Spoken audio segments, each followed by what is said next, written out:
Good morning সবাইকে। তোমরা সবাই কেমন আছো? আশা করছি ভালো আছো, আর আমি খুবই ভালো আছি। তো আজকে তোমাদেরকে আমি ফুলের টব দেখাচ্ছি। এই দেখো ফুল ফুটেছে।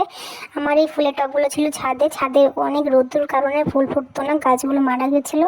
তো তার জন্য আমি ছাদ থেকে নিচে নিয়ে এসে এদেরকে রেখে দিয়েছি। এরা এখন এখানে এসে খুব খুশি, ভীষণ খুশি। দেখো কত সুন্দর ডালপালা ছেড়েছে, গাছগুলো বেড়ে গেছে, এত ভালো লাগছে দেখতে। তো আজকে তোমাদের কাছে আমি দেখাচ্ছি আমার এই ছোট্ট ফুলের টবটা। দাঁড়াও, এই দেখো এই ছোট ছোট ফুল ফুটেছে, যেটা ভিডিও আমি তোমাদের কাছে শেয়ার করেছিলাম, এর একটা ব্লগ শেয়ার করেছিলাম। তো সেই ছোট্ট টবটা এক সপ্তাহের বেশি হবে, তারপরে শেষমেশ ফুলটা ফুটেছে কলিতে আসার পর।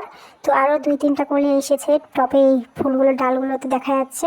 তো এইটাতে আমি ভাবছি যে একটু ঘরের মধ্যে সাজিয়ে রাখবো। এটা যেহেতু ছোট টব, দেখতে ভালো লাগছে, তো ঘরের মধ্যে সাজিয়ে রাখবো ভাবছি। তো কোথায় রাখবো শোকেসের উপরে রাখলে ভালো লাগবে না, ড্রেসিং টেবিলে রাখলেও ভালো লাগবে না, জানালাতে রাখলেও ভালো লাগবে না, যেহেতু ছোটো টব দেখা যাবে না। ট্রি টেবিলের উপর যদি আবার রাখি, আমার বর তো আছে, এটাকে ঢুলে মুচড়ে শেষ করে দেবে। হ্যাঁ, এখানটায় ভালো জায়গা, এখানটায় রেখে দিই। এখানটায় দেখতে খুব সুন্দর লাগছে এই পুতুলটার কাছে।